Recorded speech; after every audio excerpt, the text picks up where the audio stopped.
വരെ എന്താണ് അച്ഛനൊരു പയ്യന്റ് വെച്ചിട്ടോളാ എനിക്കുള്ള വേറെ പണിയുണ്ട്. ഞാനിപ്പോ ആക്കി അല്ലെ വേറെ ആരെയും വരും.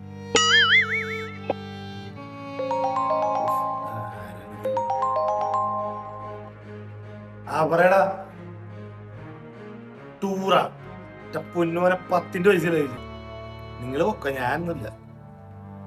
വീട്ടിലാ ചോദിക്കാതെ കുറ്റുള്ളൂ. ഇപ്പൊ അയാൾ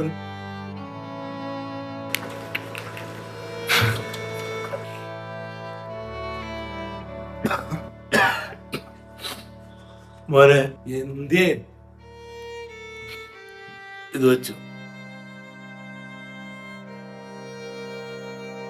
അച്ഛൻ പയ്യന്റ് പിന്നെ വാങ്ങിച്ചോ.